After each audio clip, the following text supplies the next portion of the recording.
ओम ज्ञानंजन शलाकया चक्षुरुन्मीलितं येन तस्मै श्री गुरवे नमः। नमो विष्णुपादाय कृष्णपृष्ठाय भूतले श्रीमते भक्ति वेदांत स्वामी इति नामिने। जय श्री कृष्ण चैतन्य प्रभु नित्यानंद श्री अद्वैत गदाधर शिवासादि गौर भक्त वृंद। हरे कृष्णा कृष्णा कृष्णा हरे हरे, हरे राम राम राम हरे हरे। गत दिनों में हमने सुना था कि कैसे अभय एक अज्ञात मित्र बनकर गांधी जी के हित की बात कर रहे थे। अभय ने गांधी जी के देवतुल्य गुणों और तपस्या पूर्ण जीवन को मान्यता देते हुए उनसे प्रार्थना की थी कि अपने नैतिक ऊंचाई को परम सत्य को वे अर्पित कर दें। अभय ने जोर दिया था कि उन्हें तुरंत राजनीति छोड़ देना चाहिए, लेकिन कठोर जीवन यापन आदि द्वारा देवतुल्य गुणों को प्राप्त करने के अपने सच्चे प्रयत्नों ने आपको ऐसे उच्च स्तर पर आसीन कर दिया है जिसका उपयोग अच्छा हो कि आप परम सत्य के उद्देश्य में करें। लेकिन यदि आप इस अस्थायी स्थिति से ही संतुष्ट रहते हैं तो परम सत्य को जानने की चेष्टा नहीं करते तो निश्चित ही आप प्रकृति के नियमों के अंतर्गत अपनी कृत्रिम उच्च स्थिति से गिर जाएंगे। इसलिए यह सुझाव केवल अभय ने गांधी जी को नहीं दिया, यह सुझाव हर उस व्यक्ति के लिए है जो आज एक उच्च पद पर आसीन है। उस व्यक्ति को इस बात का सदैव ज्ञान होना चाहिए, भान होना चाहिए कि इस ऊंचाई पर पहुंचकर किस प्रकार से वह भगवान की सेवा कर सकता है, कैसे वह प्रकृति के नियमों का पालन कर सकता है और अपने इस भगवान के विशेष उपहार इस जीवन के लिए भगवान की सेवा कर सकता है, उनकी भक्ति कर सकता है। यही विचार अभय गांधी जी के सामने रखते हैं और कहते हैं कि आपको तुरंत परम सत्य तक पहुंचना चाहिए और यदि पहुंचना चाहते हैं और विश्व भर में आम जनता का वास्तव में कुछ हित करना चाहते हैं तो आपको जिसके अंतर्गत एकता, शांति और अहिंसा का विचार निहित है तो तुरंत इस सड़ियल से राजनीति को छोड़ दीजिए। ये सड़ा हुआ राजनीति है और भगवत गीता के दर्शन और धर्म का उसी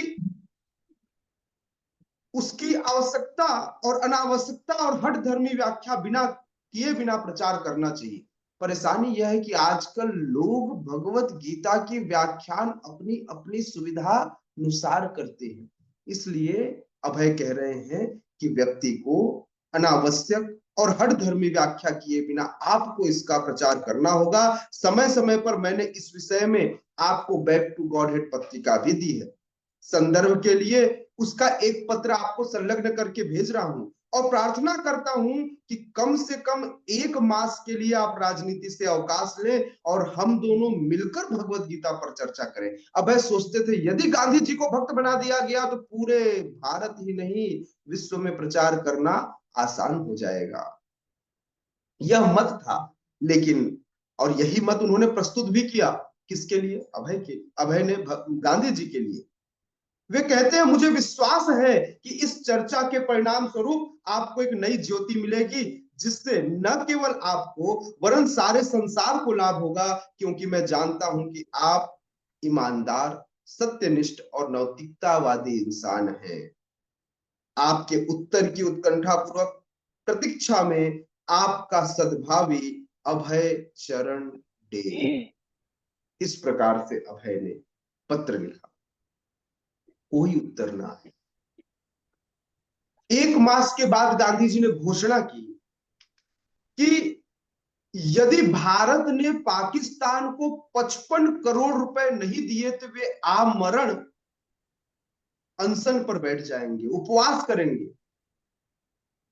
पहले तो पाकिस्तान से आए जो हिंदू शरणार्थी थे वे गांधी जी के कक्ष के बाहर गए और बोले यदि गांधी मरता है तो मरने दो, इस तरह की नारा लगाने लगे, बोले गांधी को मरने दो।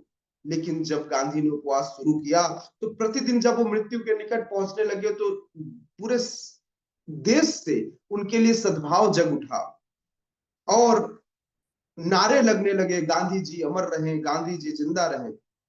और उधर बाहर हिंदू और मुस्लिम दोनों का, हाँ, हिंदू और मुस्लिम दोनों का दंग छिड़ा रहा, दोनों के बीच में दंगे चलते रहे। कांग्रेस दल के नए संविधान 30 जनवरी 1948 को जैसे ही बनाने के एक दिन बाद, 29 जनवरी 1948 को कांग्रेस दल ने नया संविधान बनाया और 30 जनवरी 1948 को गांधी जी शाम का भोजन करते हैं, चरखा चलाते हैं और उसके बाद शाम की प्रार्थना के लिए संध्या के समय सभा में जागने लगते हैं। उसी समय उनके सीने पर गोलियां चली, धाड़ धाड़ धाड़, 3 गोलियां उनके सीने पे, और हे राम कहते हुए उन्होंने अंतिम सांस ली। अभय का 1 महीने पहले का वह भविष्यवाणी, वह पत्र भविष्यवाणी सा लग रहा था जिसमें अभय ने इस मृत्यु की चेतावनी दी थी। लेकिन दुर्भाग्यवश उस व्यक्ति ने उनका यह भविष्यवाणी न सुना न पढ़ा, जिसके लिए वह लिखा गया था वह इसे पढ़ ही नहीं पाए। फिर गांधी जी की स्मारक राष्ट्रीय निधि के लिए अनेक सुझाव सुझाने के लिए आमंत्रित किया गया और कार्य का स्मारक कैसे बनाया जाए। तो अभय ने गांधी जी का उस स्मारक को बनाने के लिए अपने सुझावों में पुनः उस समय वल्लभ भाई पटेल को एक पत्र लिखा और उस पत्र में उन्होंने एक सुसंस्कारित व्यक्ति जो अपनी संपूर्ण सेवा अर्पित करता है, एक उनकी विशेष रुचि नैतिक मापदंड उठाने की थी और इस कार्यकलापों के आधार पर कृपया आप उनकी ऐसी एक स्मारक बनावे जिससे भगवान के प्रति भक्ति उनका चरम लक्ष्य था ऐसा प्रतीत हो। अभय चाहते थे कि एक वैष्णव स्वरूप में गांधी जी का स्मारक बने। मेरा तात्पर्य है कि उनकी स्मृति के प्रति उपयुक्त सम्मान प्रकट करने की यही विधि होगी। अभय ने गांधी का ऐसा वर्णन किया जिसका शायद इससे पहले कभी किसी ने वर्णन न किया हो, अर्थात गांधी जी को एक वैष्णव का स्वरूप दिया। राजनीतिक कार्यकलापों की व्यस्तता के बावजूद गांधी जी शाम की प्रार्थना सभा में कभी भी अब्सेंट नहीं होते थे। अपनी हत्या के दिन भी वे नैतिक कीर्तन में सम्मिलित होने जा रहे थे। अभय ने इस बात पर जोर दिया कि मानवता का नैतिक स्तर उठाने की गांधी जी की शक्ति उनकी नित्य सामूहिक कीर्तन, शाम की कीर्तन के कारण ही थी। इसलिए अभय ने लिखा कि गांधी जी से उनका जो आध्यात्मिक क्रियाकलाप यदि निकाल दिया जाए तो केवल वे एक राजनीतिज्ञ रह जाएंगे। ऐसे समय में हमें क्या करना चाहिए? हमें उनकी इस आध्यात्मिकता के विशेष गुण को बाहर नहीं निकालना चाहिए। जिस प्रकार से इस शरीर से यदि आत्मा निकल जाए तो केवल शरीर ही शेष रह जाती है, बिल्कुल उसी प्रकार से यदि गांधी जी से उनके आध्यात्मिकता को बाहर कर दिया जाए तो सचमुच में केवल वे एक राजनीतिज्ञ रह जाएंगे। किंतु वे सचमुच राजनीतिज्ञों में एक संत थे। अभय ने लिखा कि कृष्ण और राम के नामों के सामूहिक गुणगान का आरंभ भगवान चैतन्य ने किया था और उनके अनुयायी 6 गोस्वामियों ने चर्चा और तत्वबोध के लिए अमूल्य साहित्य की सृष्टि की। स्मारक निधि मंडल को चाहिए कि गांधी जी के वास्तविक जीवन से यह सबक ले और इसका विचार विस्तृत स्तर पर करें। इसलिए महात्मा गांधी का एक उपयुक्त स्मारक यह होगा कि भगवत गीता के नित्य सामूहिक पाठ का आयोजन हो। जब लोगों में नित्य की प्रार्थना स्वभाव से आध्यात्मिक भावनाओं का संचार होगा तब उनके चरित्र में सर्वोत्तर गुण अपने में विकसित हो जाएंगे। ऐसा चाहते थे अभय कि अब सरकार जो है वह उनकी जो शाम की जो आध्यात्मिक शक्ति थी, शाम को जो सामूहिक कीर्तन होता था, ऐसे कीर्तन की व्यवस्था करे और लोग उसमें जाएं ताकि जो अधूरा कार्य गांधी जी छोड़कर गए हैं वह कार्य पूरा हो सके। इस प्रकार से इस इच्छा को समझते और समझाते समझाते हुए अभय को एक दूसरा सुझाव भी देना था। अभय उसी पत्र में आगे लिखते हैं, किसको लिख रहे हैं अभय पत्र? वल्लभ भाई पटेल को। उस समय के प्रधानमंत्री थे, उप प्रधानमंत्री थे वल्लभ भाई पटेल।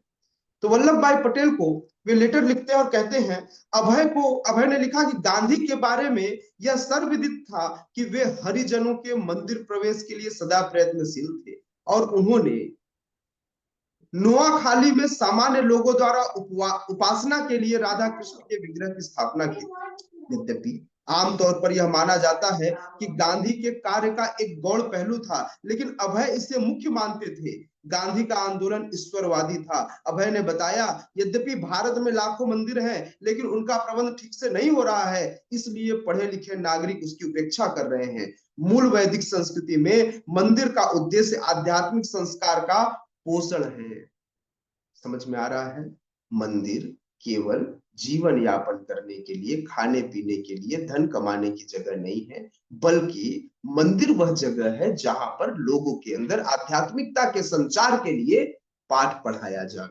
अर्थात आध्यात्मिक शिक्षा का केंद्र मंदिर होना चाहिए। इस बात पर प्रभुपाद उस समय, अभय उस समय जोर दे रहे हैं अपने लेटर में। किनको? सरदार वल्लभ भाई पटेल को लेटर लिख रहे हैं।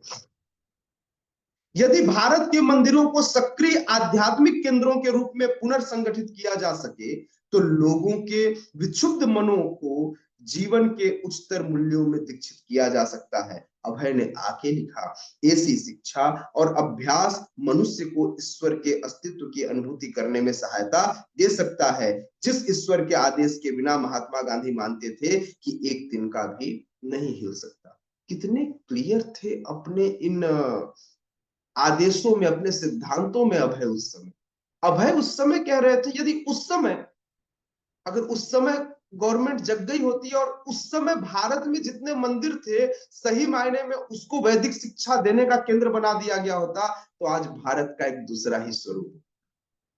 लेकिन दुर्भाग्यवश ऐसा हो नहीं सकता। दुर्भाग्यवश आज के राजनीतिज्ञ और उस समय के राजनीतिज्ञ इस बात को समझने को तैयार नहीं है। आज भी जगह जगह पर हमें मंदिर तो दिखाई देता है, लेकिन आध्यात्मिक ज्ञान देने वाला वह केंद्र नहीं दिखाई पड़ता। यहां तक कि मंदिर के रख रखाव, रामनवमी आएगी तो राम जी की मूर्ति साफ होती है, शिवरात्रि आएगी तब जाकर शिव जी का शिवालय सजता है। बाकी समय बाकी समय उसकी कोई व्यवस्था करने वाला, दिन भर अकेले ही ये जो देव है या देव स्थान है ये खाली पड़ा रहता है। तो इसलिए अभय ने गांधी के हरिजन आंदोलन का भी उल्लेख किया है, जिससे लोग गांधी का अछूतों और औरों के समान अधिकार दिलाने वाला मानवतावादी कार्य समझते थे।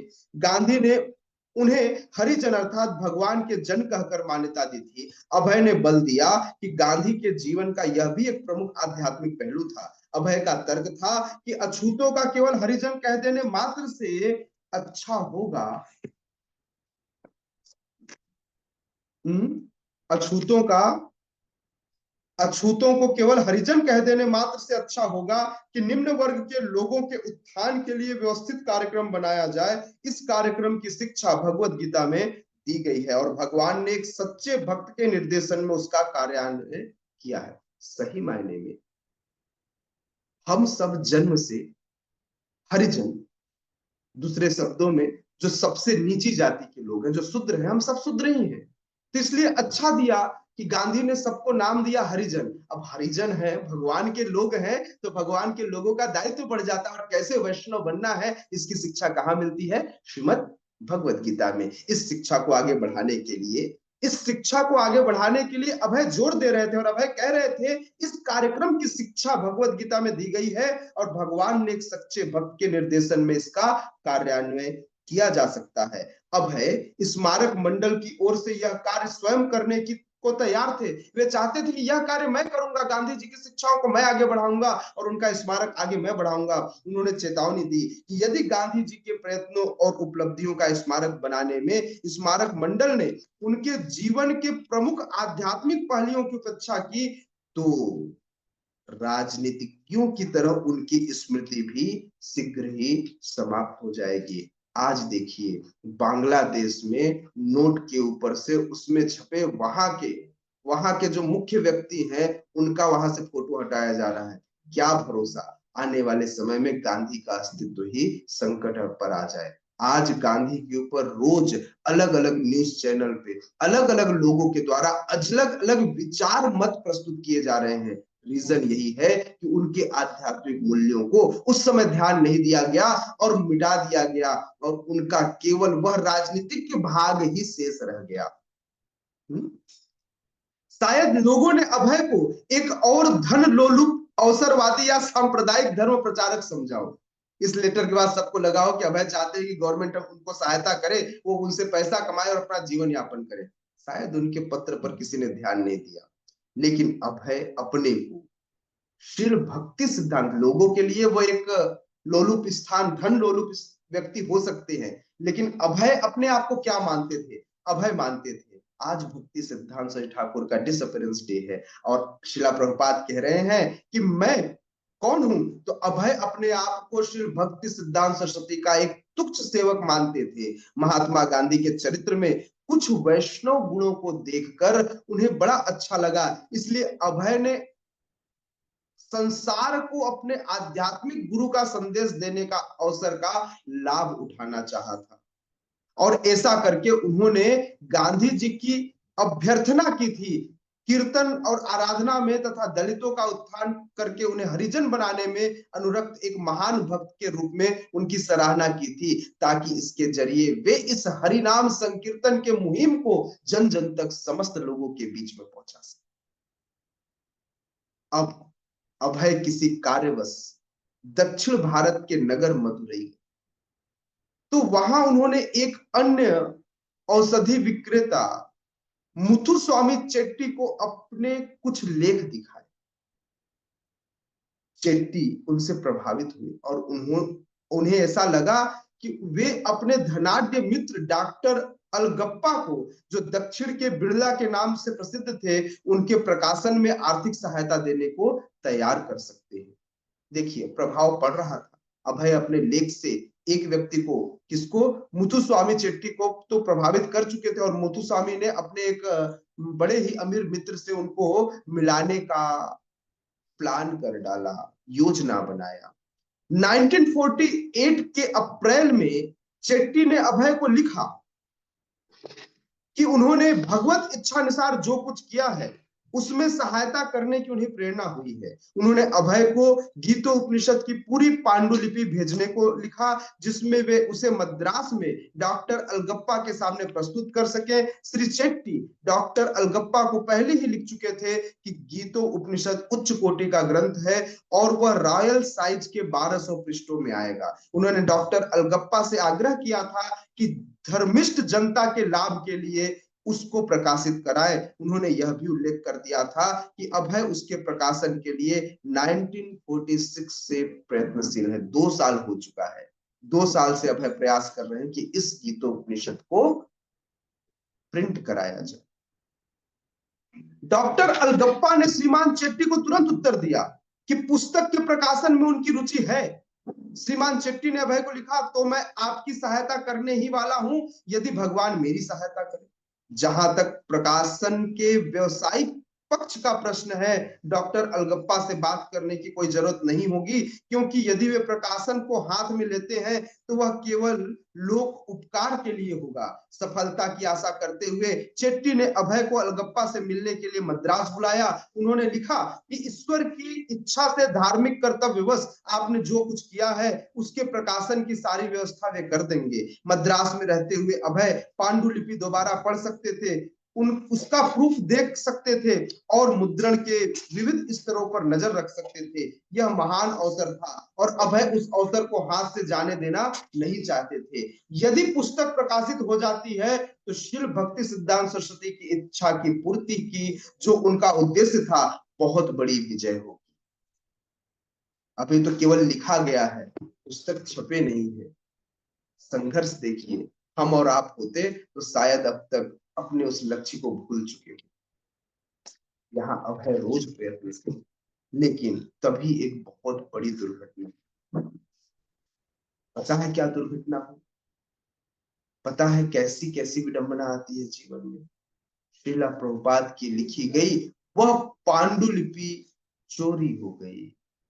ऐसा लग रहा था कृष्ण कुछ और ही चाहते, अथवा जीवन के एक नए पड़ाव की शुरुआत करने में शायद कृष्ण को पता हो, शायद भगवान को यह पता हो, गुरु महाराज को यह पता हो कि यह अभय के लिए ठीक नहीं, इस तरह से अभय आगे नहीं पढ़ पाएंगे। आज पांडुलिपि रह गई क्योंकि अभय अभी भी कहीं ना कहीं इसी पारिवारिक जीवन में फंसे हुए हैं। यदि केवल एक ही प्रति थी, क्षमा कीजिएगा,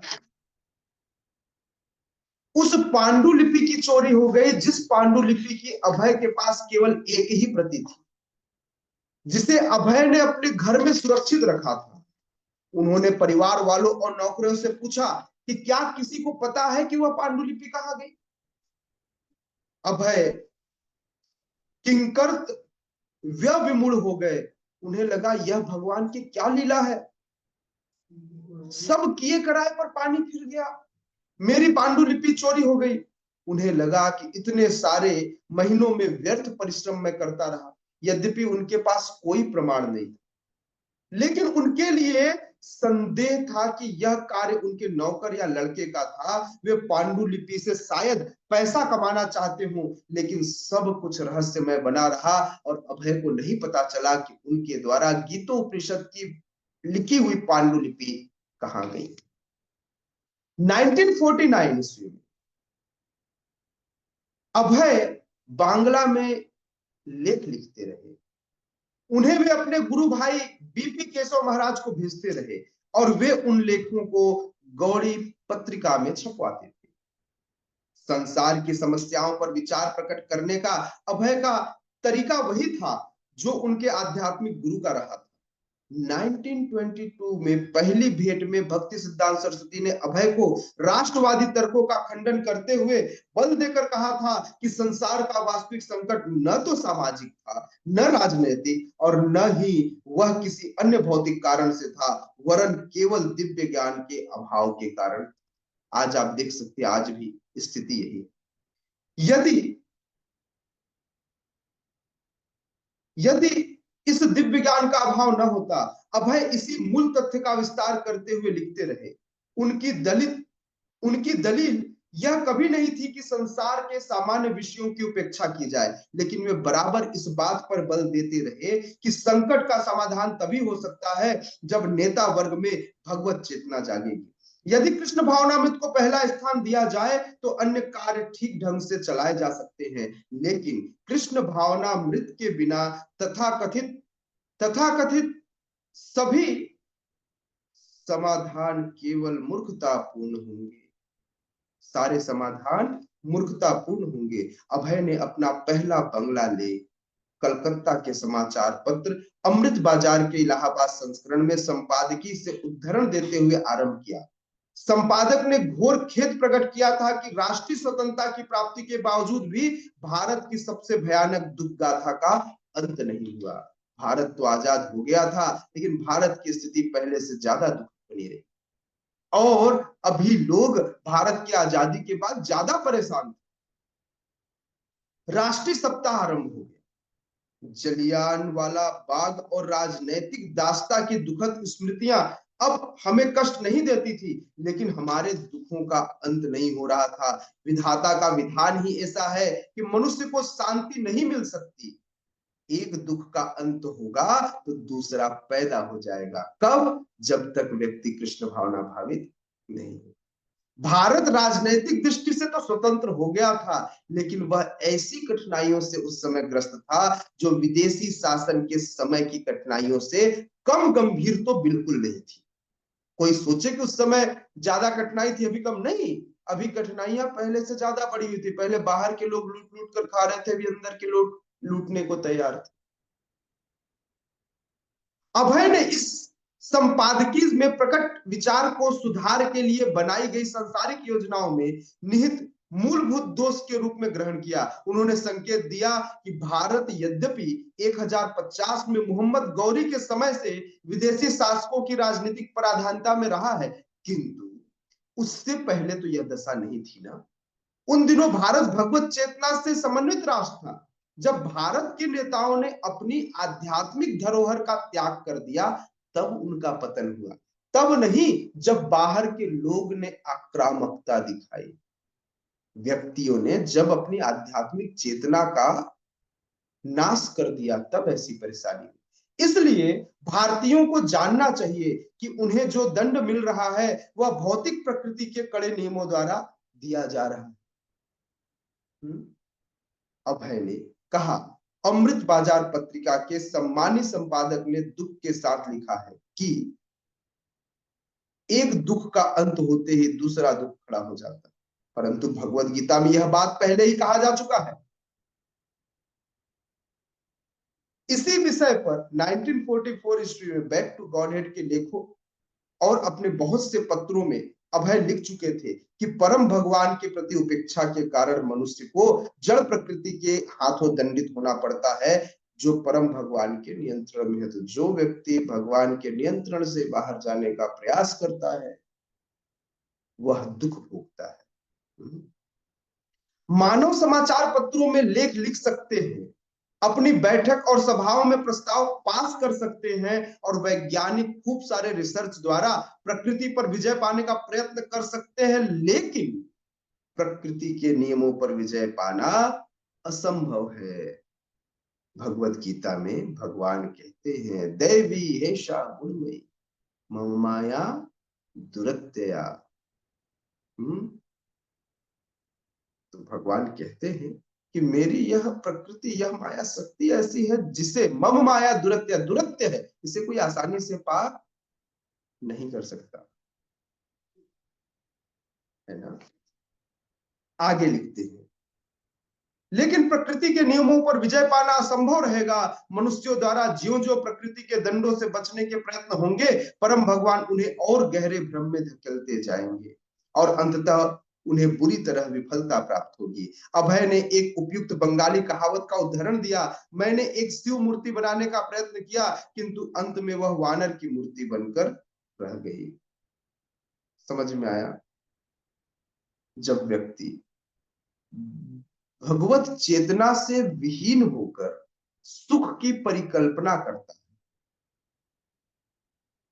सूर्य का प्रकाश चाहिए बिना सूरज के, समझ में आया? दूध चाहिए लेकिन गाय नहीं चाहिए। बिल्कुल इसी प्रकार सुख चाहिए लेकिन कृष्ण नहीं चाहिए। तो बिना कृष्ण भावनामृत विज्ञान के सुख नहीं आएगा। इस बात की कामना लोगों को छोड़ देनी चाहिए। नहीं, कामना में को नहीं छोड़ना है, कामना छोड़ना है, आकांक्षाएं छोड़नी। पता चला मैंने कहा इस बात की कामना छोड़ दिया जाए, संतोष प्रभु बोले प्रभु जी ने कहा है आज के बाद नहीं जाएंगे, तो कामना में को छोड़ दी।